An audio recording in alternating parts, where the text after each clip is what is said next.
आज का हमारा टॉपिक है टंग ना, क्योंकि ये जो टॉपिक है ये बहुत ही इंटरेस्टिंग टॉपिक है और ये वो है जिसकी वजह से आप बोल पा रहे हैं, जिसकी वजह से आप हर एक चीज का टेस्ट कर पाते हैं, छेना का टेस्ट कर पाते हैं, पानी पूरी का टेस्ट कर पाते हैं, राइट। जो भी आप खाते हैं उसका क्या स्वाद होता है, कैसा स्वाद होता है, खाने को किस तरह से टेस्ट किया जाता है, वो सारी चीजें किसके द्वारा पॉसिबल हो पाती हैं, टंग के जरिए से। तो आज का हमारा जो स्पेशल टॉपिक है वो क्या है, टंग है। देखिए वैसे तो हम जो पिछले टाइम से हम पढ़ रहे हैं डाइजेस्टिव सिस्टम, उसमें हमने ये सारी चीजें पढ़ ली कि भाई डाइजेस्टिव सिस्टम क्या होता है, उसके अंदर आने वाले ऑर्गन्स हमने पढ़ लिए, नाम उनके।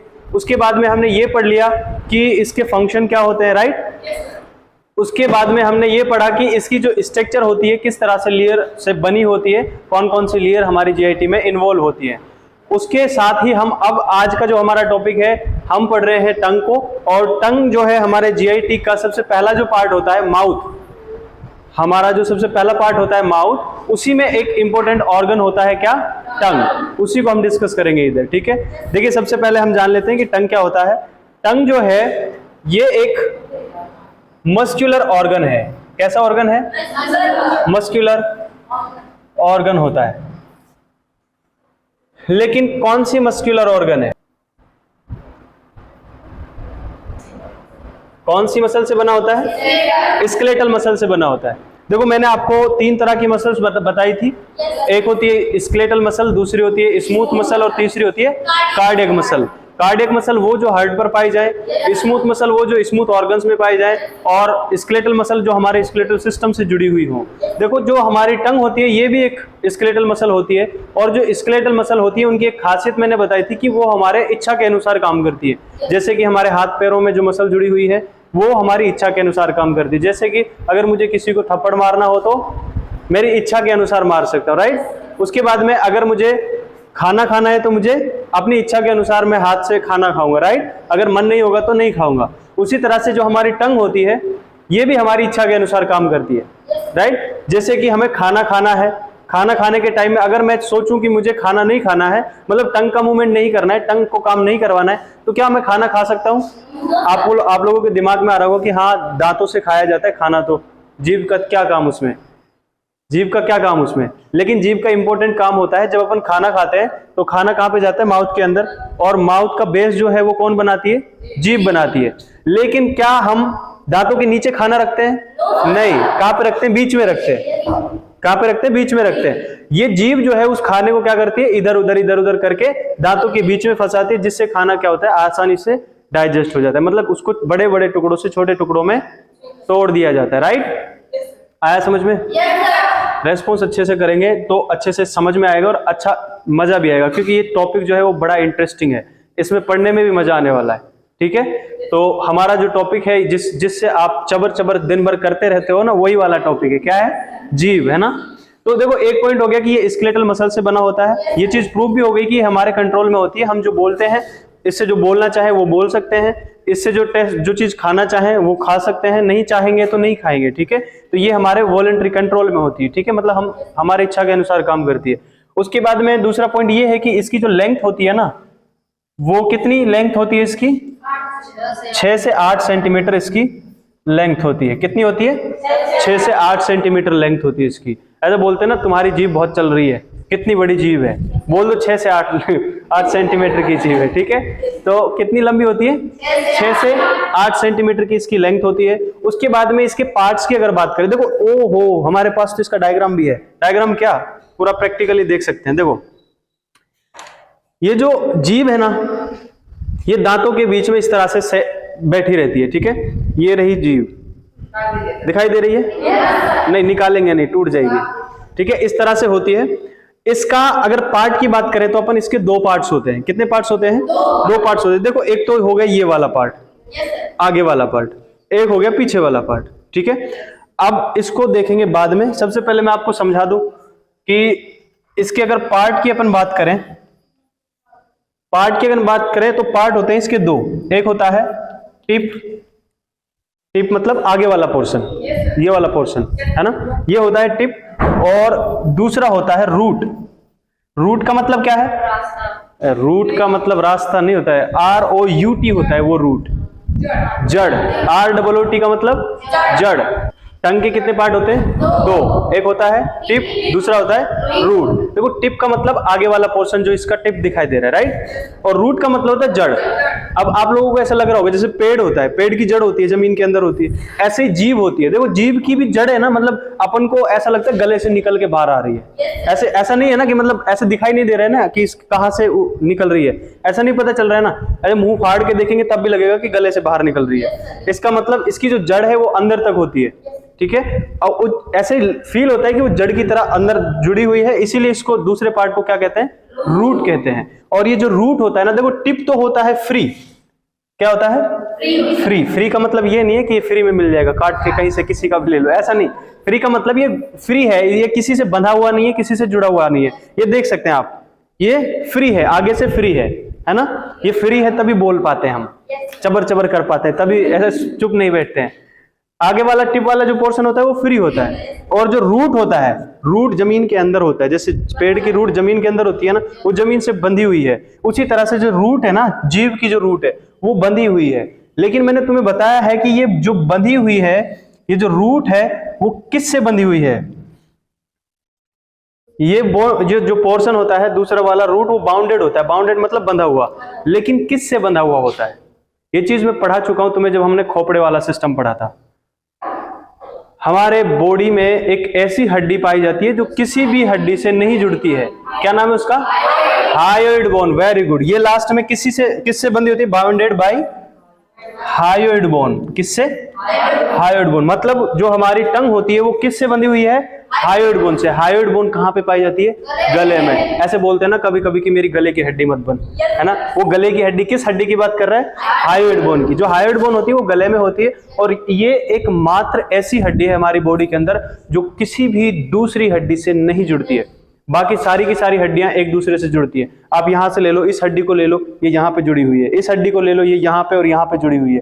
आप उंगली की हड्डी ले लो, ये इससे जुड़ी हुई है। आप पैर की हड्डी ले लो, ये सब आपस में जुड़ी हुई है, किसी न किसी हड्डी से जुड़ी हुई है। कानों में ले लो, कानों में वैसे तो ये कानों वाली हड्डी भी किसी से नहीं जुड़ती है, बट वो खुद ही तीन होती है, तो तीनों आपस में जुड़ी रहती है। तो सारी की सारी एक दूसरे के साथ जुड़ी रहती है, बट गले की हड्डी ऐसी है जो किसी के साथ नहीं जुड़ती है। चलिए, ये जो पॉइंट था हमारा, ये क्या हो गया है कि इसके दो पार्ट होते हैं। उसके बाद में देखो, इसका एक और नाम होता है, जो टंग है ना, इसका एक और नाम होता है। क्या नाम होता है? जी नहीं होता है, पढ़ो अब क्या है? ग्लोसिया। क्या नाम है इसका? ग्लोसिया। अब इस ग्लोसिया को मैंने तुम्हें क्यों बताया? वो इसलिए बताया क्योंकि अगर देखो किसी किसी कंडीशन में जब बच्चा पैदा होता है तो किसी किसी में कुछ कंजेनाइटल बीमारियां पैदा होती हैं, मतलब जन्मजात बीमारियां, ठीक है।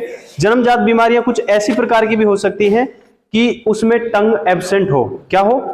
टंग एब्सेंट हो। टंग एब्सेंट का मतलब है कि उसमें जन्मजात ही उसमें जीव नहीं है। अब जीव नहीं है तो वो बोल पाएगा क्या? नहीं बोल पाएगा। अगर ऐसा कोई बच्चा पैदा होता है, उस कंडीशन को अपन क्या बोलेंगे? अगर ग्लोसिया मतलब टंग है, ग्लोसिया टंग है, टंग नहीं है तो उसको क्या बोलेंगे? देखो नॉन ग्लो देखो उसको बोलेंगे अपन, ये कुछ टर्म्स है ना, इंपॉर्टेंट टर्म है जो आपको याद रखनी है। आपके पेपर में नहीं आएंगी बट इंपॉर्टेंट बहुत है, याद रखनी। देखो, ग्लोसिया का मतलब टंग, अगर एब्सेंट हो तो उसको बोलेंगे एग्लोसिया। क्या बोलेंगे? एग्लोसिया। एग्लोसिया का मतलब क्या होता है? कंजेनाइटल एब्सेंस ऑफ टंग, ठीक है। लिखने की जरूरत है क्या? ग्लोसिया का मतलब, एग्लोसिया का मतलब एब्सेंट ऑफ टंग। टंग का एब्सेंट होना क्या कहलाता है? एग्लोसिया कहलाता है। मान लीजिए अगर इसमें ऐसा कभी ऐसे इसमें इन्फ्लामेशन हुआ है, आपको इन्फेक्शन हुआ है जीभ का, किसी को देखा होगा कि जीभ का इन्फ्लेमेशन हो गया, इन्फेक्शन हो गया। जीभ में छाले पड़ना अलग होता है, लेकिन इसका पूरा रेड हो जाना, उस तरह की कंडीशन देखिए, उसको बोलते हैं। अगर मान लीजिए, छोड़ो उस चीज को, आप ये मान लीजिए कि इन्फ्लामेशन का नाम सुना है? इन्फ्लामेशन का नाम सुना है ना। अगर जीभ का इन्फ्लामेशन, अच्छा इन्फ्लामेशन के लिए क्या वर्ड यूज करते हैं? लास्ट वाला, किसी भी ऑर्गन का अगर इन्फ्लामेशन हो जाए तो एक वर्ड यूज करते हैं इन्फ्लामेशन के लिए, आइटिस। क्या यूज करते हैं? आइटिस। हर ऑर्गन के पीछे लगाते हैं आइटिस। मान लीजिए लेरिंग्स का इन्फ्लामेशन हो गया तो उसको बोलेंगे लेरिंजाइटिस। फेरिंग्स का इन्फ्लामेशन हो गया तो बोलेंगे फेरेंजाइटिस। ऐसे अगर टंग का इन्फ्लामेशन हो जाए तो टंगाइटिस नहीं, अरे दूसरा नाम किस लिए लिखा है इसीलिए, क्या बोलेंगे ग्लोसाइटिस। Very good. अगर इन्फ्लामेशन हो जाए तो ग्लोसाइटिस, ये दूसरी टर्म हो गई। उसके बाद में मुझे बताइए, हो सकता है किसी को बहुत ज्यादा इन्फेक्शन हो जाए, हो सकता है कि किसी को टंग का कैंसर हो गया, मान लीजिए अगर टंग का कैंसर हो गया तो टंग को निकालना पड़ेगा, बाहर निकालना पड़ेगा ना। अगर अपन बॉडी से किसी पार्ट को रिमूव करते हैं तो उसके लिए क्या यूज करते हैं, एक्टोमी। उस सर्जरी का नाम लगाते हैं एक्टोमी। क्या यूज करते हैं, एक्टोमी। अगर टंग को निकाल रहे तो टंग एक्टोमी नहीं, क्या बोलेंगे ग्लोसेक्टोमी। क्या बोलेंगे, वेरी गुड, समझदार हो गए आप लोग अभी। क्या बोलेंगे, ग्लोसेक्टोमी, राइट। उसके बाद में एक कंडीशन ऐसी होती है कि मान लीजिए किसी को आधे टंग में कैंसर हुआ या फिर कोई ऐसी प्रॉब्लम कि आधे टंग को निकालना पड़े बाहर, पूरी को नहीं निकालना है। आधे के लिए क्या यूज करते हैं, नहीं हाफ तो ठीक है, वो तो इंग्लिश वर्ड है। ऐसा आधे के लिए बोलते हैं हैमी। आधे के लिए क्या यूज करते हैं, हैमी। ऐसे आप लोगों ने एक पैरालिसिस का नाम सुना होगा, अगर आधी बॉडी का पैरालिसिस हो जाए तो उसको बोलते हैं हेमीप्लेजिया। क्या बोलते हैं, हेमीप्लेजिया। ऐसे ही हैमी वर्ड जो होता है वो हाफ के लिए यूज किया जाता है। किसके लिए, हाफ के लिए। अब अगर अपन आधी टंग को निकालेंगे बाहर तो उसके लिए क्या यूज करेंगे, हैमी। क्या बोलेंगे उसको, बाहर निकाल रहे हैं हैमी। इसको जोड़ो पूरे को, हैमी ग्लोसेक्टोमी, हैमी ग्लेसोक्टोमी। क्या है, हैमी ग्लोसेक्टोमी। देखो ये सारी चीजें जो है अलग टर्म्स थी। एक इंपॉर्टेंट चीज की टंग का जो कलर होता है वो कैसा होता है, टंग का कलर कैसा होता है बेटा, अगर रेड कलर हुआ टंग का तो वो इन्फेक्शन की इंडिकेशन है। जिस किसी की भी टंग रेड है वो जाके चेक कराए। हाँ क्या होता है, रेड होता है, लाइट वाइट नहीं, पिंक होता है। कैसा होता है, पिंक। अरे एक दूसरे की टंग देख लो ना, कैसी है, कैसी है, कैसी टंग होती है, पिंक होती है। अरे छोड़ो सारी चीजें, अभी सुनो इधर, कैसी कलर होता है, पिंक कलर होता है, राइट। हाँ जामुन खाने के बाद क्या, हाँ नहीं नहीं वो जामुनी कलर वो अलग है। अरे कोई खाने के बाद तो, खाने के बाद कुछ भी हो जाता है। आप आइसक्रीम खाओगे व्हाइट कलर हो जाएगा, ऐसे थोड़ी ना होता है। ओरिजिनल कलर की बात कर रहे हैं, ठीक है। ओरिजिनल कलर कैसा होता है वो डिपेंड करता है, पिंक होता है ना, वही चीज समझ ली। देखो अब उसके बाद में, हाँ उसके बाद में देखो एक पॉइंट और है। इसके नीचे है क्या, इसके नीचे नहीं है, इसके नीचे नहीं है, ये डमी है। ओरिजिनल देखेंगे, यहां पे कुछ दिखाई दे रहा है, क्या है, एक झिल्ली जैसी संरचना है जिसने हमारी जीभ को यहाँ पे नीचे बांध रखा है, राइट।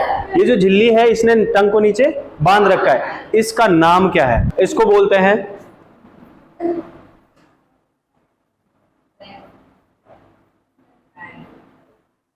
क्या बोलते हैं, फ्रेनुलम। क्या बोलते हैं, सारे बोलेंगे, क्या बोलते हैं, फ्रेनुलम। पढ़ना आ रहा है, जिसको पढ़ना नहीं आ रहा है वो पढ़ो, वो पढ़ो जो मैं बोल रहा हूं। फ्री है हम, फ्रेनुलम। हो गया याद, हाँ फ्री है हम, फ्रेनुलम नहीं है, फ्री है। अच्छा दूसरा नाम इसका देखो, फ्रेनुलम लिंग्वाई होता है इसका पूरा नाम, और इसी का दूसरा नाम भी होता है टंग की टाई। क्या होता है, टंग टाई। टंग टाई, टाई जैसा है ना हमारे गले में जैसे टाई लटका होता है, ऐसे ये जीभ के नीचे लटका हुआ है ना। अरे जैसे हमारे गले में टाई लटका होता है उसी तरह से ये जीभ के नीचे लटका हुआ है, ठीक है। इसीलिए इसको क्या बोलते हैं, टंग टाई। टंग टाई समझते हैं आप लोग। टंग टाई एक ऐसी संरचना है, झिल्लीनुमा संरचना, जो हमारी जीभ को बेस ऑफ द माउथ, मतलब कि हमारा जो माउथ होता है उसके नीचे जो उसका फर्श है उस पे बांध कर रखता है, ताकि ये इधर उधर निकल के बाहर ना चले जाए, है ना।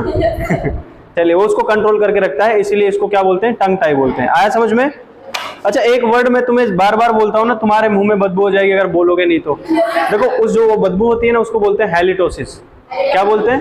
हैलिटोसिस। जो बदबू हो जाती है, मुंह में बात नहीं करते हैं, जब मुंह बंद रहता है, उसकी वजह से कुछ बैक्टीरिया वगैरह जो है वहां पे ग्रोथ करते हैं, उसकी वजह से मुंह में स्मेल हो जाती है, उस स्मेल को बोलते हैं हैलिटोसिस। तो कल से मैं आपको हैलिटोसिस बुलाऊंगा, अगर जो बात नहीं करेगा, जो अच्छे से रेस्पॉन्स नहीं करेगा, ठीक है? हाँ,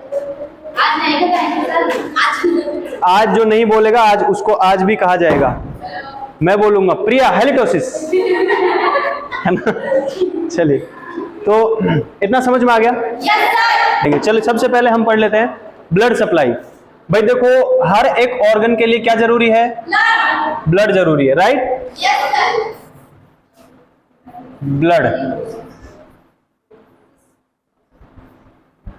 ब्लड सप्लाई। देखो, हमारी जो टंग होती है ना, उसको ब्लड सप्लाई जो मिलती है वो मिलती है लिंगुअल आर्टरी से। लिंगुअल आर्टरी,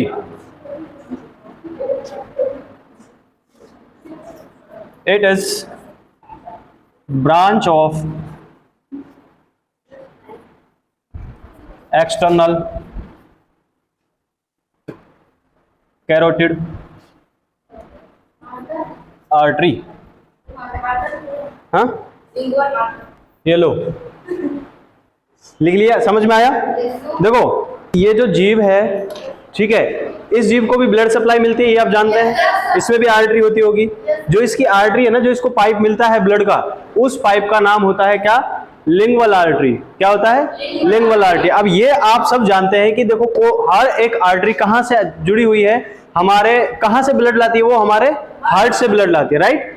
तो हार्ट से जो ब्लड लाती है, ये लिंगुअल आर्टरी नहीं लाती है, ये किसी से उधार लेती है ब्लड। किससे उधार लेती है? ये उधार लेती है, ये ब्रांच होती है एक्सटर्नल कैरोटिड आर्टरी की। किसकी? External carotid artery. देखो, कैरोटिड आर्टरी यहाँ पे होती है ना, यहाँ पे अपन फील करते हैं, जिसको ब्लड प्रेशर के लिए, या फिर बच्चों को जब CPR देना होता है, या फिर जब इमरजेंसी वाली कंडीशन होती है, तो उसको यहाँ से ही असेस करते हैं अपन, ठीक है? क्योंकि आसानी से असेस कर सकते हैं। फील हो रहा है? देखो, यहाँ पे लगा के देखो, हो रहा है ना? ये होती है कैरोटिड आर्टरी। ये दो ब्रांच होती है इसकी, एक होती है बाहर की साइड, एक होती है अंदर की साइड, ठीक है? जो अंदर की साइड है वो इंटरनल, जो बाहर की साइड है वो एक्सटर्नल। जो एक्सटर्नल वाली, जो बाहर के साइड में है, वो वाली, उसमें से एक छोटी ब्रांच निकल कर जाती है, जो लिंगुअल आर्टरी कहलाती है, और वो जाके सप्लाई करती है हमारी टंग को। आया समझ में? नहीं आया समझ में? नहीं आया? देखो सुनो,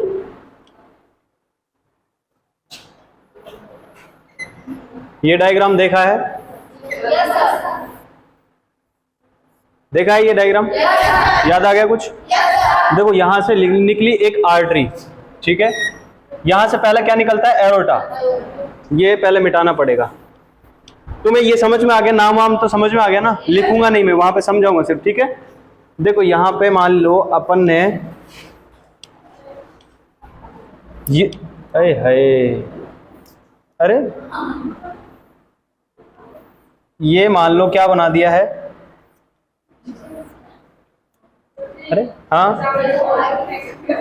ये हार्ट होता है, हार्ट से निकलती है एक आर्टरी, ठीक है? इसको कह दिया अपन ने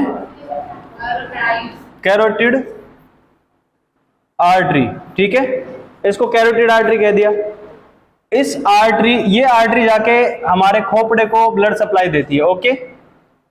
किसको ब्लड सप्लाई देती है? खोपड़े को, है ना?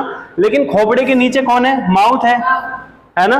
अब इसमें से एक छोटी सी ब्रांच निकलती है ना? और ये ब्रांच जाके हमारे जो ये टंग है बीच में, इसको सप्लाई करती है। इसका नाम, इस ब्रांच का नाम होता है, क्या नाम होता है? Lingual artery. अब आई समझ में? भाई, हार्ट से एक ब्रांच निकली, ये वाली कैरोटिड आर्टरी।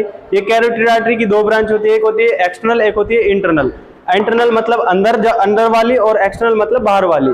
जो बाहर वाली ब्रांच होती है, उससे एक ब्रांच निकलती है, जिसको अपन बोलते हैं लिंगुअल आर्टरी, ठीक है? वहां से आती है, और ये किसको सप्लाई करती है? टंग को सप्लाई करती है। आया समझ में?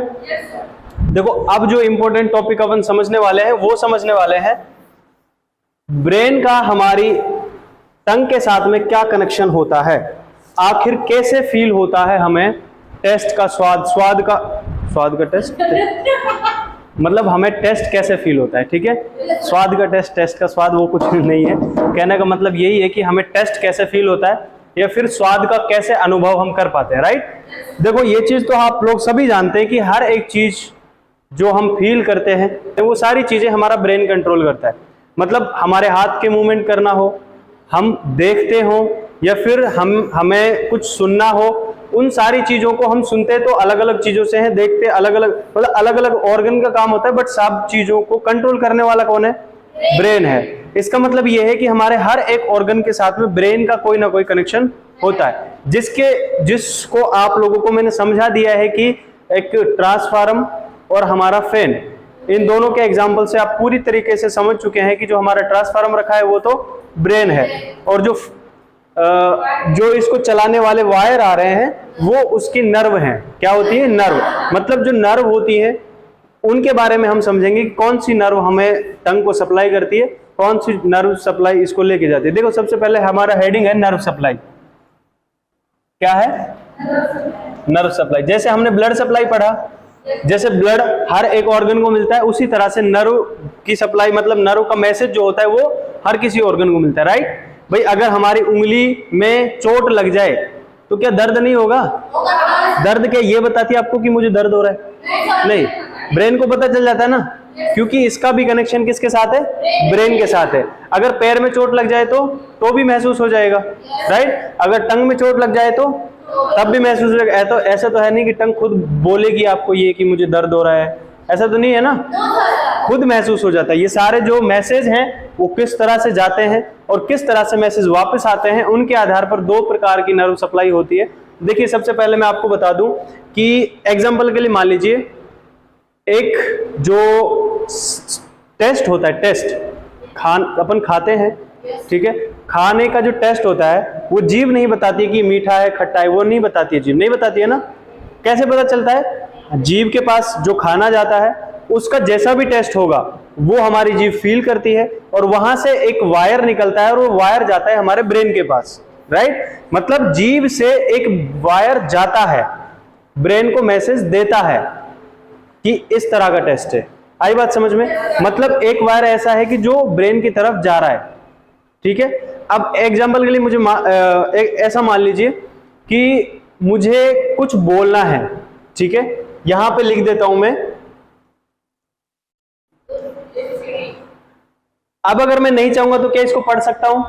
नहीं, मैं चाहता हूं, मेरा मन, मतलब मेरे ब्रेन ने मुझे मैसेज दिया कि इसको पढ़ो। पढ़ने के लिए, बोलने के लिए कौन जिम्मेदार है? जीभ। अब मेरा ब्रेन मैसेज दे रहा है कि इसको पढ़ो, ABCD, ठीक है। मतलब मेरे ब्रेन ने मैसेज दिया किसको? टंग को, कि इसको पढ़ना है। इसका मतलब यह है कि एक वायर ऐसा भी आता होगा जो ब्रेन से मैसेज देता है हमारी टंग को। मतलब एक तो वायर जाने वाला ब्रेन की तरफ, एक ब्रेन से आने वाला, दो तरह के वायर हो गए ना। इसी आधार पर इनको दो नाम देते हैं अपन। एक तो होता है जाने वाला, मतलब ब्रेन की ओर है ना, ब्रेन की ओर। अच्छा सही तरीके से लिख देता हूं,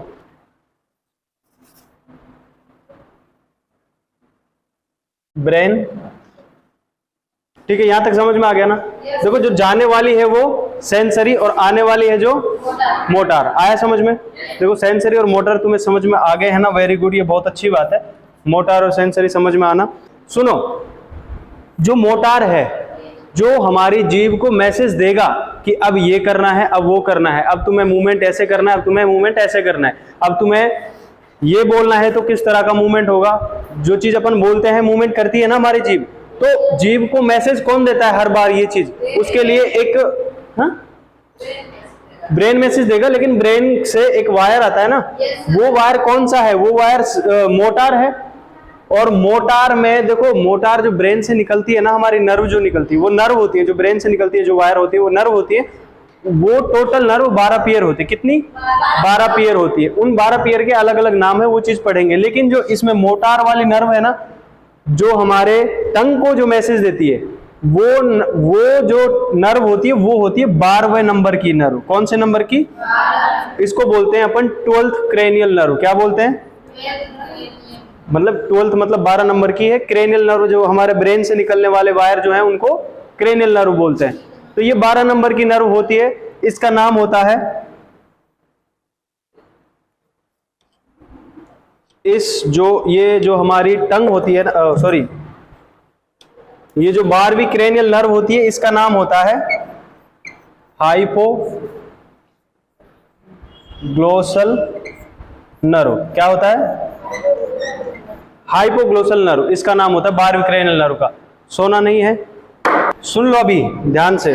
मोटार नर्व 12वें नंबर की जो क्रेनियल नर्व होती है वो ब्रेन से निकल के आती है और हमारी टंग को कहती है कि अब ये काम करना है। ओके, ये 12वें नंबर की क्रेनियल नर्व होगी। उसका नाम क्या है? Hypoglossal nerve. ठीक है, उसके बाद में बात करते हैं हम सेंसरी वाली की। देखो सेंसरी जो नर्व होती है ना, सेंस को ले जाने वाली नर्व, ऐसी नर्व जो हमारे जीभ के सेंस को लेके जाती है। कहां तक? ब्रेन तक। कहां तक? ब्रेन तक। जो नहीं बोलेगा हेलिटोसिस कहूंगा उसको मैं। ठीक है, चलिए, सेंसरी नर्व जो लेके जाए। लेकिन मुझे बताओ हमारी जीभ से कितने सेंस जाते हैं?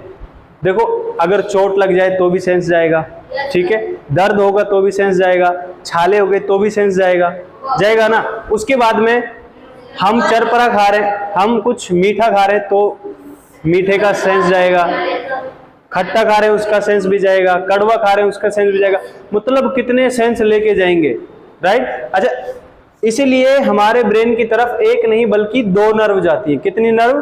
2 नर्व। अभी ऐसे कंफ्यूजन हो रहा है, इसको क्लियर करते हैं। देखो, मान लीजिए आपके खेत में काम चल रहा है, कटाई वाला काम चल रहा है, चलता है सबके घर में। अच्छा, जब घर में काम चलता है तो हमें एक बड़ी रेस्पॉन्सिबिलिटी दे दी जाती है कि 10 बजे आ जाना खाना लेके। ऐसा होता है ना?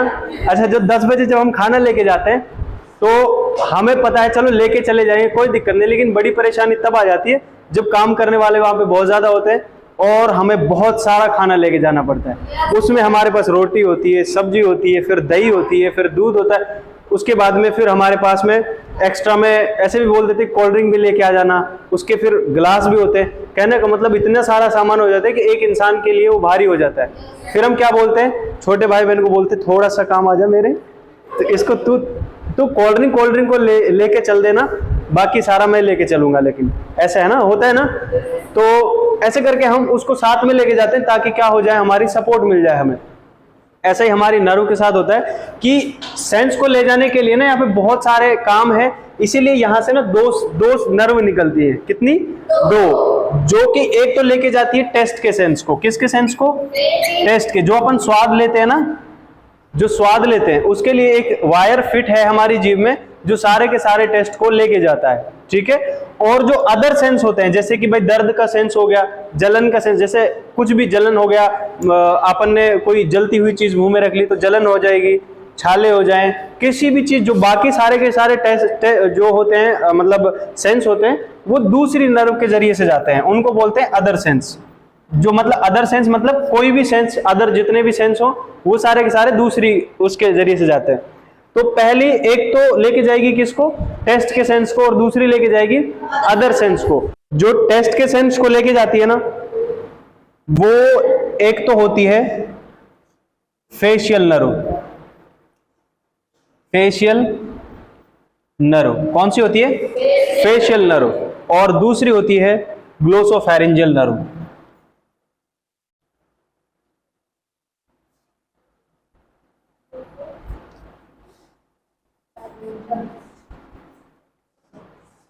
मतलब टेस्ट के लिए भी ना दो नर्व पाई जाती है। टेस्ट को लेके जाने के लिए भी 2 नर्व। आई बात समझ में? टेस्ट के लिए कितनी नर्व? 2 नर्व। और जो बाकी अदर सेंस को लेके जाएंगी ना, वो होती है ट्राइजेमाइनल नर्व। क्या नाम है? Trigeminal nerve. ये सारी चीजें शायद ऊपर से जाएं, लेकिन एक चीज समझ लेना, जो ये फेशियल नर्व है ये 7 नंबर की नर्व होती है, जो ग्लोसोफैरिंजियल नर्व होती है ये 9 नंबर की नर्व होती है, और जो ट्राइजेमाइनल नर्व है ये 5 नंबर की होती है। ठीक है, तो सबके नंबर मैंने बता दिए। जो मोटार सेंस को लेके जाती है वो 12वीं नंबर की नर्व जो लेके आती है, 12वीं नंबर की है। उसके बाद में 2 नर्व होती हैं सेंसरी वाली जो लेके जाती हैं, मोटार वाली लेके आती है। और रानी को नींद आती हुई, है ना रानी? सुनो, सेंसरी वाली 2 नर्व होती है, एक तो टेस्ट को ले जाने वाली और दूसरी अदर सेंस को। अदर सेंस को लेके जाती है ट्राइजेमाइनल नर्व। कौन सी नर्व? ट्राइजेमाइनल। ट्राइजेमाइनल को मारो गोली, कौन सी नर्व लेके जाती है? 5वें नंबर की। कितने नंबर की? 5वें की। और जो टेस्ट के सेंस को लेके जाती है, जो स्वाद के टेस्ट को लेके जाती है, स्वाद को लेके जाती है, वो 2 होती है, 7 और 9। कौन कौन सी? 7 और 9 याद रह जाएंगी। इस तरह से हमारी नर्व सप्लाई होती है। आया समझ में? उसके बाद में है जो टंग का एरिया है, किस किस एरिया पे टंग कौन कौन सा स्वाद फील कराती है। जैसे कि हमारा जो आगे वाला एरिया है जीभ का, उसमें कौन सा स्वाद आता है। जैसे कितने, अच्छा सेंस कितने प्रकार के होते हैं, टेस्ट कितने प्रकार के होते हैं, स्वाद कितने प्रकार के होते हैं? 4। कौन कौन से? एक एक करके बताओ। पहला खट्टा, दूसरा मीठा, कड़वा और तीखा। तीखा क्या होता है? मिर्ची, साल्टी बोलते हैं उसको। नमकीन। 4 हो गए ना? तुमने 4 पढ़े, मैं तुम्हें 5 पढ़ाऊंगा। कितने? 5। एक होता है उमामी टेस्ट। क्या होता है? Umami taste. उमामी टेस्ट वो टेस्ट होता है, नॉनवेज खाया है किसी ने? जो खाते हैं और जो नहीं खाते, जो नहीं खाते हैं उनको भी समझा दूंगा, लेकिन जो खाते हैं उनको ये पता होगा कि जब वो खाते हैं तो जो मीट होता है उसका कोई टेस्ट नहीं होता, ना तो वो कड़वा होता है, ना वो खट्टा होता है, ना वो मीठा होता है और ना वो साल्टी होता है। नहीं होता है ना? जब तक उसमें नमक नहीं डालो वो साल्टी भी नहीं होता है, लेकिन फिर भी उसमें टेस्ट आता है। टेस्ट उसमें आता है, जो उसमें जो टेस्ट आता है ना वो उमामी टेस्ट होता है। जैसे कड़वा टेस्ट होता है, ये भी एक टेस्ट है ना, ऐसे ही उमामी भी एक टेस्ट होता है जो कि सिर्फ मीट में आता है। किसमें? मीट में। और इसकी बहुत ज्यादा एडिक्शन वाली क्षमता होती है कि ये बहुत ज्यादा एडिक्ट कर देता है लोगों को। आइए समझ में बात। इसीलिए जो मांस मछली खाते हैं वो ज्यादा खाते हैं, वो एडिक्ट हो जाते हैं उस टेस्ट के प्रति, इसीलिए वो ज्यादा खाते हैं। आई बात समझ में? तो अब मुझे बताओ, ये चीजें पढ़नी है हमें, सबसे इंपॉर्टेंट है, बहुत अच्छी है, समझने में भी मजा आएगा। चलिए 2 मिनट का काम है फंक्शन का, तो देखो फंक्शन तो तुम ही लोग बता दोगे मुझे। नेक्स्ट है हमारा पॉइंट, फंक्शन ऑफ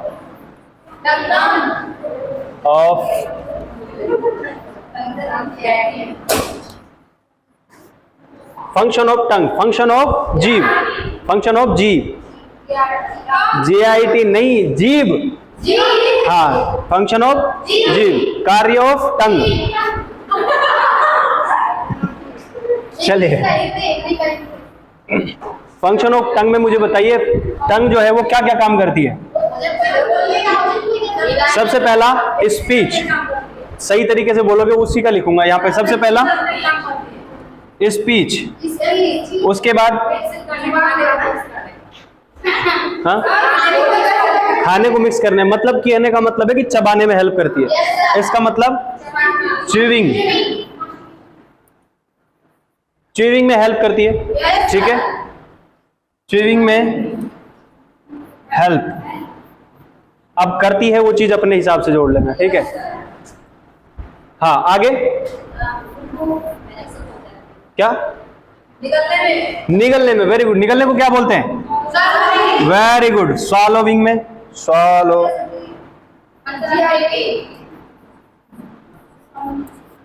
स्वॉलोविंग में। उसके बाद अरे वो स्वॉलोविंग करना JIT का काम है, लेकिन उसमें हेल्प कौन कर रही है? टंग कर रही है ना। अरे तुम लोग ऐसे जीभ से ऐसे नहीं करोगे तो क्या जाएगा खाना? नो, नहीं जाएगा। देखो जीभ कैसे करती है, खाना यहाँ पे है, ऐसे करेगी, खाना यहाँ। देखो ये अब अपन प्रैक्टिकल करते हैं। मान लीजिए चौक खा रहा है, ठीक है। अभी क्या है, अब मुझे बताओ, चौक इसने चबा लिया, चबा लिया ऐसा मान लो ना, चबा लिया, ठीक है, नहीं निकला नहीं, अभी चबा लिया, ठीक है। इस तरह से खाना रखा हुआ है बीच में। अभी क्या करेगी? टंग पीछे की तरफ जाएगी और खाना पीछे की तरफ, है ना। कहाँ चला गया? इसोफेगस, फेरेंक्स में, ठीक है। किस में चला गया? फेरेंक्स में। तो ये स्वॉलोविंग में भी हेल्प करती है। उसके बाद बताओ आगे। प्रोपल्जन में कैसे हेल्प करेगी? माउथ में प्रोपल्जन नहीं होता है, इसोफेगस में। माउथ ऐसे हिलता है क्या? तो प्रोपल्जन में नहीं करेगी। और बताओ किस में करेगी? हाँ, टेस्ट में। Very good. टेस्ट जो इतना इंपॉर्टेंट काम है वही भूल गए। किस में? टेस्ट सेंसेशन में। हाँ, स्वाद अलग से लिखेंगे, है ना?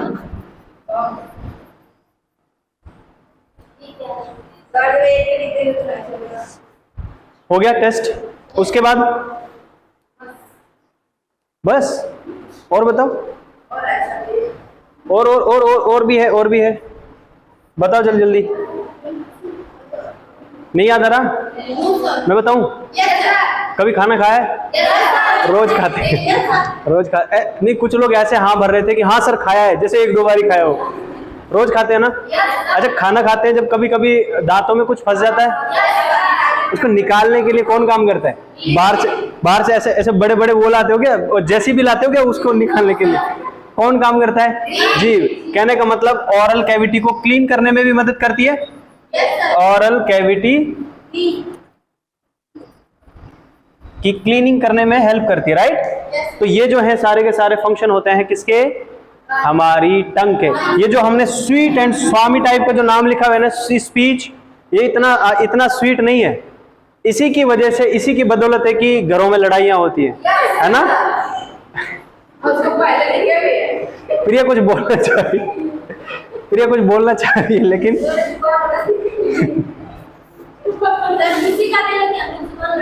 हाँ, यही सारे इतने सारे फंक्शन। एग्जैक्टली वही चीजें तो है, इसी की अच्छाई है कि पढ़ा पा रहे हैं ना। चलिए, अभी है जो अगला पॉइंट हमारा, वो है टेस्ट एंड सेंसेशन। फंक्शन यही है सब। अब इसमें मैं क्या समझाऊं? बोलने, अब क्या बोलना सिखाऊं? क्या A for apple, B for, नहीं ना?